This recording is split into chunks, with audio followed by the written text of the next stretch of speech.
How you doing? I'm Alan Perkins with Houston Circle of Hope. I am the Partnership Development Specialist, Director in the Golden Triangle area.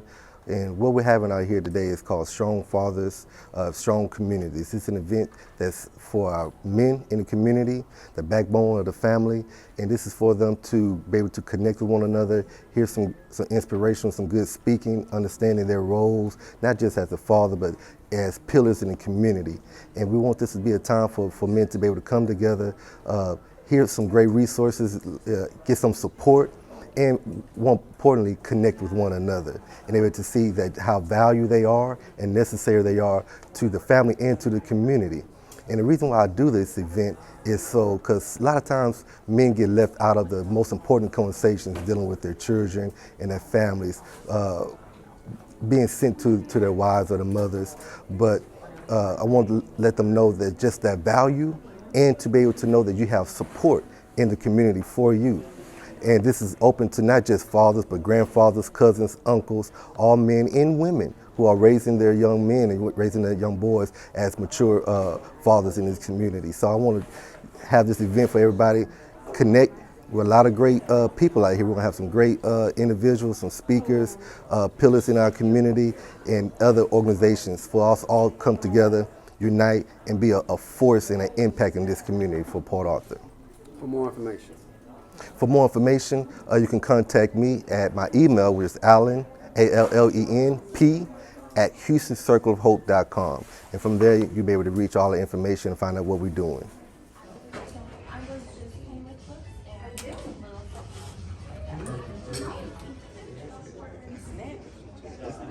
I'm good. I told to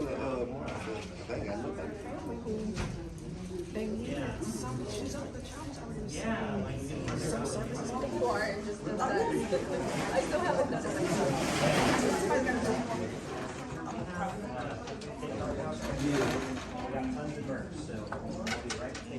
We're in Beaumont as well. I think I already said Orange, but yeah, so. Can you use this and wash your hands properly to get rid of those germs? Here, hand sanitizer. To reach out to her and let her know. There wasn't even her like login or anything, but I didn't bring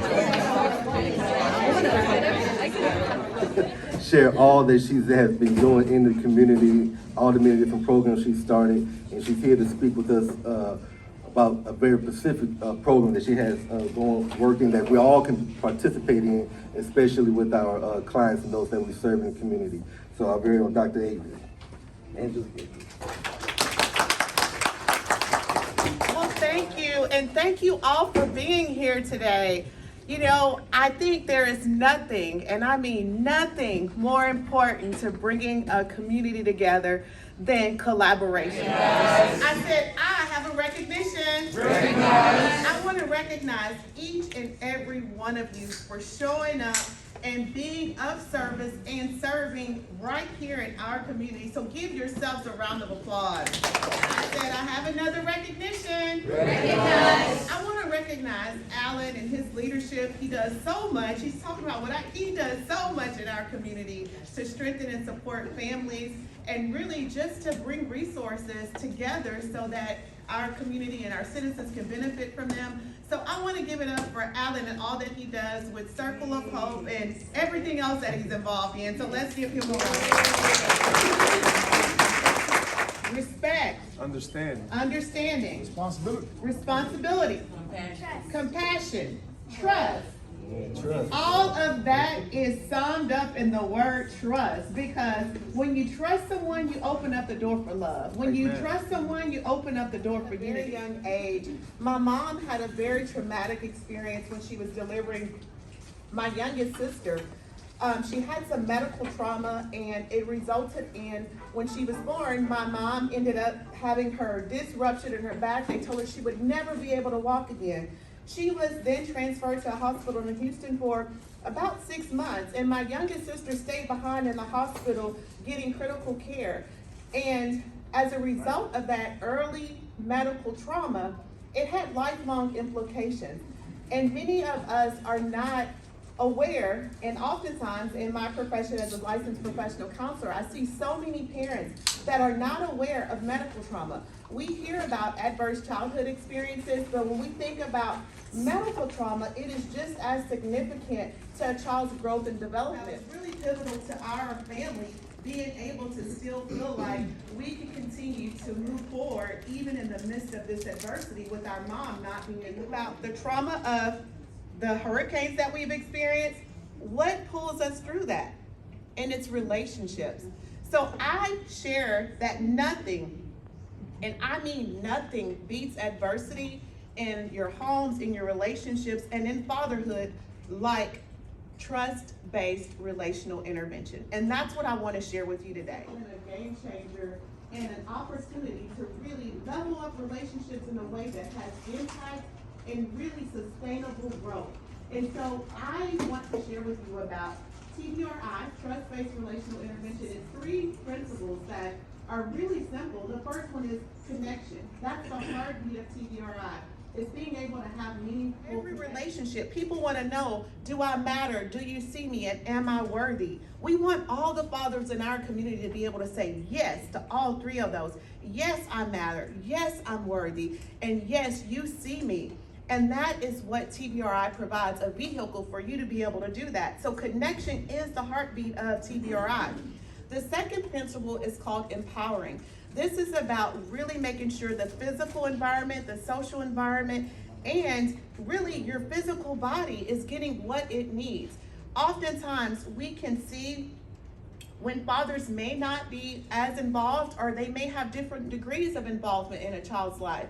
Well, we need to really explore as a community, what can we do to see the needs behind their sometimes distance, or they're sometimes distracted with maybe work or other responsibilities? How can we offer a bridge to be able to provide them with the support and encouragement so that their children and their children's children can really have an environment that provides a sense of safety and security, and knowing that they have not only what they need in their physical environment, but from a physiological standpoint, that they get their basic needs met. And we have so many families whose needs are not getting met. And sometimes it's because the father may not have been able to get connected with the resources or the opportunities to strengthen their family. Behavior shaping, because the last principle is called correcting, but oftentimes people go to me, and that means punishment. In TBRI, correction actually means to shape and influence behavior that really helps to proactively teach, and that's where our fathers come in. Proactively being able to provide a model and support for their children in ways that they can go back into their schools and their communities and model that same behavior. When I think about the biggest model in my life as a male, that was my dad. Everyone. But when we talk about there's nothing that beats adversity like relationships, that's my first relationship that I feel like has gotten me through a lot of adversity. But my next in line would probably be my parents, which my father is kind of like at the top of that list, with our young people and our families in ways that help build and strengthen that support, so fathers can feel comfortable and they can feel secure and confident in knowing that they can shape their children's behavior from generation over generation and over generation. So that's an overview, a high-level overview of TBRI. We offer free trainings and support. We have a 2-day training that's coming up in April. There's a sign-up sheet in the back where you can sign up to actually complete the entire training. I am launching a children's book, and if you sign up, there's some coloring sheets back there to help promote and really help promote some of the principles of TBRI. But this book is really a companion to the training that I offer in TBRI. I train a lot of school districts and child care workers, residential facilities, anyone whose lives intersects with children. I really try to put TBRI in their hands. Well, this children's book will be launched to give people a practical resource to reinforce what they learned in the training, but also to introduce these foundational skills that children need to be able to learn and thrive and succeed in life, and build critical competencies so they can emotionally regulate and really take advantage of the resources and opportunities that are available right here in our community. So, we live in a culture of busyness, and for y'all to slow down here on a Saturday I have to end with a good job for all of you. At the same time, I'm gonna end with this good job, but I'm going to invite you to slow down, and I'm going to demonstrate one easy example of how you can check in with yourself, check in with your family fathers, and just give an opportunity to slow down, reset, and check your mindset, because the quality of your thoughts will determine the quality of everything else. And in TBRI, there's two ways that people show up. Either they're regulated or they're dysregulated. And so regulated means that you're calm, you're content, you're ready to interact. And when you're showing up where you're dysregulated, that means where you may be anxious, nervous, you may be uncomfortable, but it's showing up in a way where you're not at your best. What we're going to do is our regulation experience this morning. I want you to, okay, so I want you to give a good job to yourself for being here and showing up for our fathers. And the way that we're gonna do this, it goes like for y'all showing up here and for showing up for our fathers, and for every father that's here in this room for showing up today. We want you to give yourself a good job. So it goes like this: good job, good job. Good job, good job. G-O-O-D-J-O-B. Good job, good job. Now I need y'all to stand to y'all feet. And so now this is the point where people really start to get dysregulated. Your heartbeat may be a little up.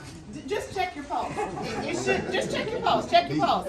It's beating. Put your hand over your heart. You feel that? Okay. So this is a check-in with yourself. We're gonna do it at this time, but we're gonna now add a second line. It goes, you know you did a good job, so say you did a good job. You know you did a good job, so say you did a good job. Okay, you got it?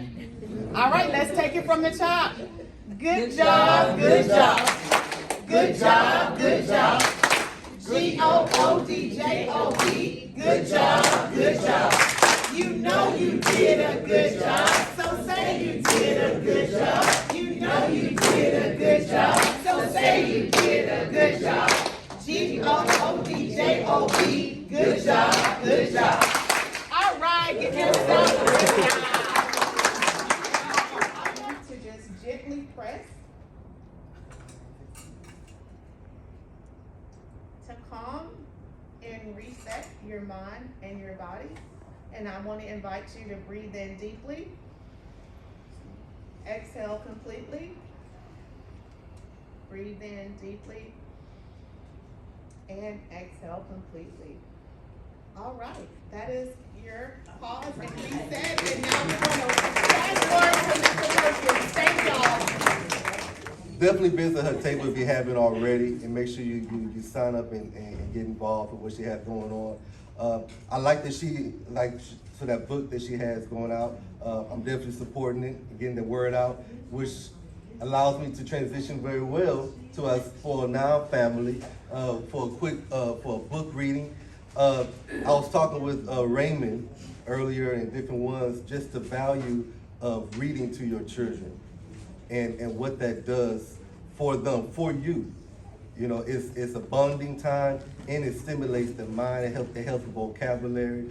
When I first started working on a fatherhood program, that was one of the things that stood out to me, is the difference in development of a child when the father reads to them.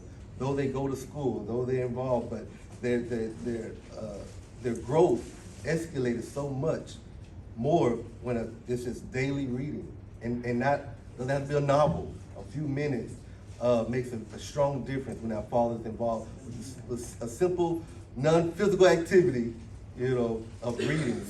And another thing that Dr. Avery said that was so good about being intentional with your children. That was another thing that I learned so well, is we easy to correct, but when we move ahead of the problem, ahead of the situation, and just train our children, that it not only does it keep the relationship open, because they're not scared of daddy all the time, but you're able to see just how much they want to learn from you and want to be just like you. Goal and mission with what we're doing, and we want people to plant here, like get rooted and have a foundation. And so, and we want you to do that together. So any way we can unify and help communities be there for one another, that's what we're here for. T-Rex and the Impossible Hug by Jonathan Stutzman, illustrated by Jay Fleck.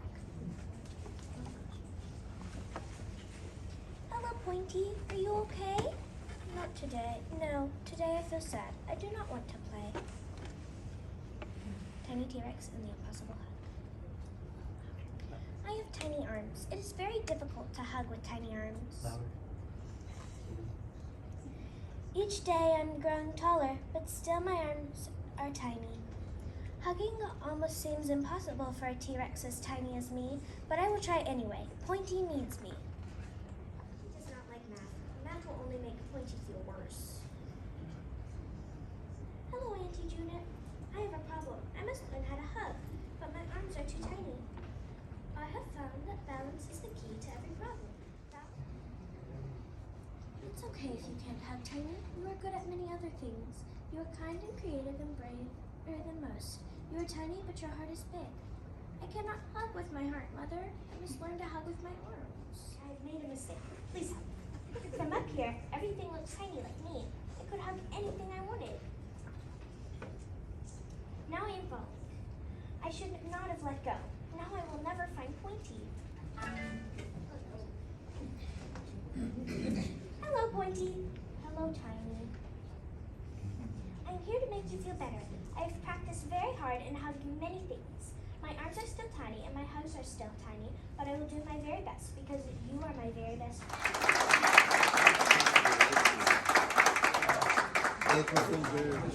Our next presenter is local hero, local advocate, our Judge Guillory. He has, with the municipal courts, he has great programs that he advocates with the youth, making sure that they get the support and resources that they need.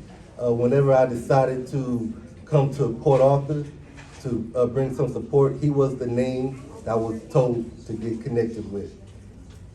He's always, from what I hear and from what I've seen, he makes a great effort to support different organizations just like these, different programs just like this, to make sure that the families and the individuals in this area have the support that they need to make a change that's possible. And without further ado, our very own Judge Guillory.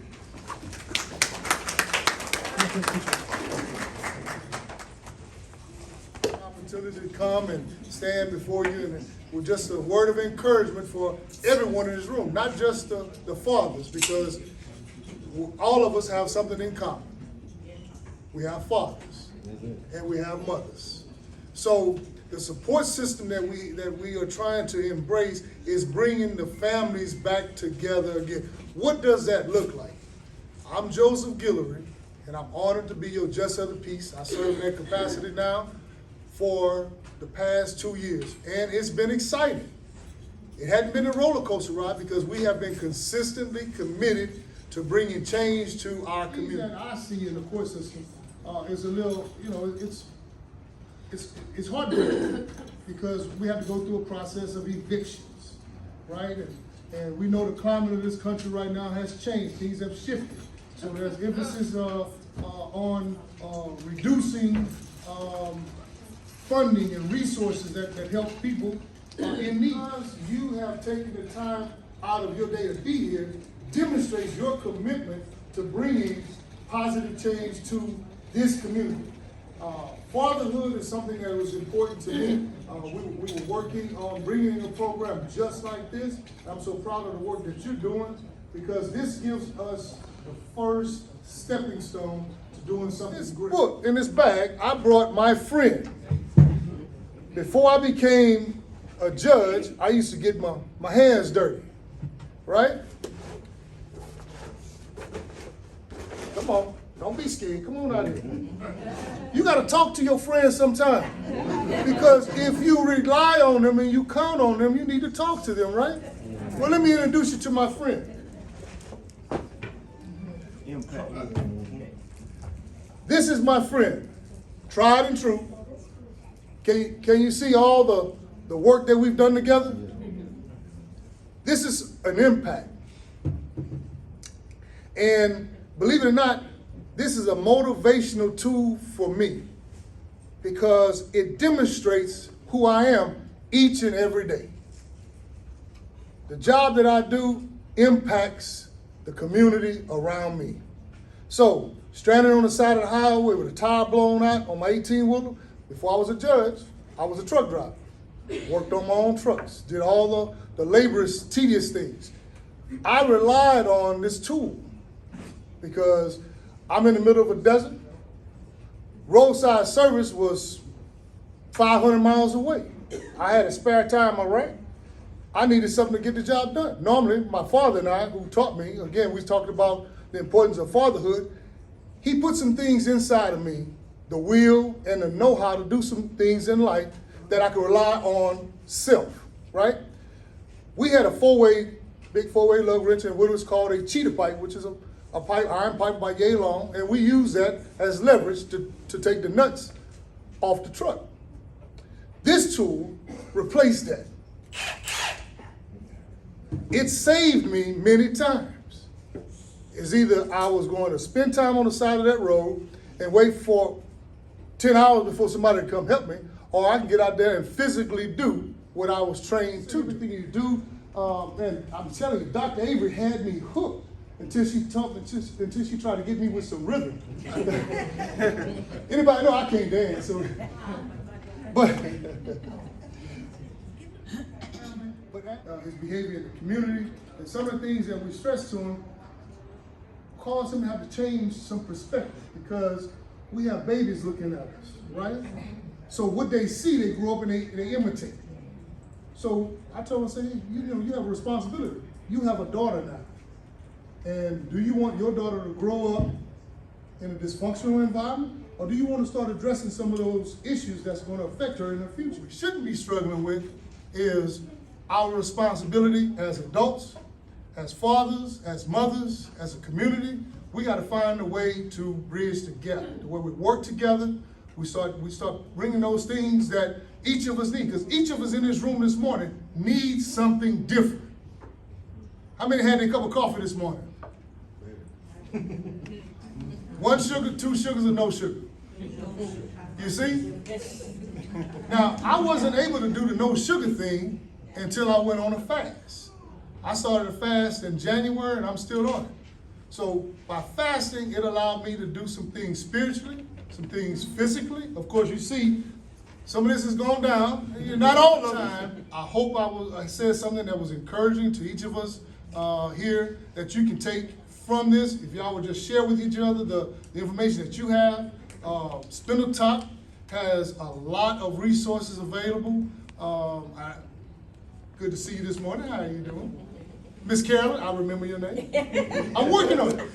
If you don't use it, you lose it. I'm Joseph Guillory, and I'm currently your Justice of the Peace here in Port Arthur, Texas. And thank you for the opportunity to speak to you this morning. Even what Dr. Avery was talking about, having that trust-based intervention. And one thing he mentioned kind of reminded me is routines. That's one thing that I've seen with dealing with different programs and fatherhood and stuff like that, is that when that dad or the parent, whoever, when they don't have a routine, it messes that child up. But the smallest routine, you talk about, dad putting on boots. My daughter, she's homeschooled, and she tells me what I'm doing in the morning, because she knows the routine. Dad wakes up, daddy, she sits at the table, she's waiting on her breakfast. She gets hot cocoa. I drink coffee, so she gets hot cocoa. That's her coffee, or some juice. And so just the routine of life. We have our last speaker for today. I met him at another event. Yeah, that's it. You can say that, say the best for last. But I met him at another event, and I was inspired by his story. It was prison to pipeline. Oh no. Yes, it. Yeah, the pipeline prison. School to prison pipeline. It was an event that was held out here in Port Arthur, and I made sure I followed him and kept up with him. And so he came to my mind when I decided to come out here. And it was really because of Buckners. You know, they the ones they started this fatherhood events. These are some of the first ones I've been to was at their events. And when they wasn't able to do it, I wanted to make sure it gets done. Amen. You know, and so he came to, I'm saving his name, but Eric Jones. You know, so many different programs that he does, whether he's coaching or he's mentoring or he's speaking. He's a minister at his church, Rock Island, along with Judge, and those things, you know, it makes your presentation sincere. You know, I really appreciate all y'all before I end for coming out on Saturday. You work Monday through Friday and Saturday. I've seen some of y'all on Sundays, you know, and that does not come with a paycheck.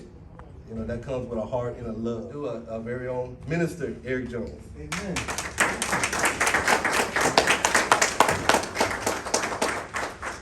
Wow, thank you so much for that heartfelt welcome.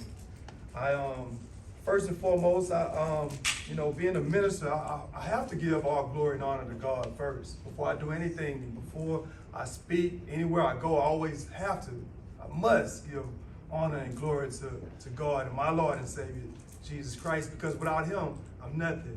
Because I've been down the road, you know, I've been through some things, and which has led me to want to give back, you know. In 2016, we started this program, Trinity Family Mentoring, LLC. And our very first contract was actually with Spindletop. We were working with the Yes Waiver program. And we mentored kids. We even had kids come and live in our homes. We had mentors that were trained up. We did respite care. We did outings, and man, it was just a wonderful program. And I'm not sure if the Yes Waiver program is still going on. Awesome. I might have to look back into that, because there was so many lives, you know, that were transformed through that program, and it inspired me to do even more, and which encouraged me to kind of step outside of the box and start working with more groups like, you know, which is here, you know, here today, and start networking with like-minded people. I found myself in a situation where there was a lot of peer pressure, a lot of things I had going on. And you gotta be mindful. I come up in the 80s and 90s, I'm a hip hop era baby, you know. So during those times, if you guys remember, crime was high, gang violence was high, drug infestation was high, immorality was at an all-time, you know, it was just bad. Completed my degree. I worked and got my degree in architectural drafting. I got my license and certification to be a drug and alcohol abuse counselor. I met a good man in the back. I hope, I don't see him, but I hope in the future we can do some work together, because we work with a lot of kids that are dealing with drugs and alcohol issues. And there's some things that, and some places that we've been that we don't want them to have to go. There's so many other places we could be, but we choose to take time out of our business schedules to come here to try to network, to try to figure it out. Because there's so much going on in the world that that if we don't try to get it right, who will? Who will? A lot of issues that I deal with, because I didn't have adequate role models. I grew up in a fatherless home. So I had uncles, I had friends, I had other people trying to direct me and guide me. But the people that meant the most to me in my life, is from a man's perspective, were my coaches. Because when I went to school and I played ball, me and Joe played ball together, and he know where I'm coming from, and some of you guys that may have played sports would know exactly what I'm saying. The coaches in our lives, for us who didn't have father figures or those, you know, those male role models to live by and to live up under, they meant the world to us, because they gave us a sense of direction of what it looks like to be a man. Delinquency in 2023, the juvenile arrest rate was 2,500 per 100,000 youth aged 10 through 17. That's ridiculous. Youth involved in mentoring programs are 55% more likely to enroll in college, to be more successful and 78% more likely to volunteer regularly when it comes to programs like this.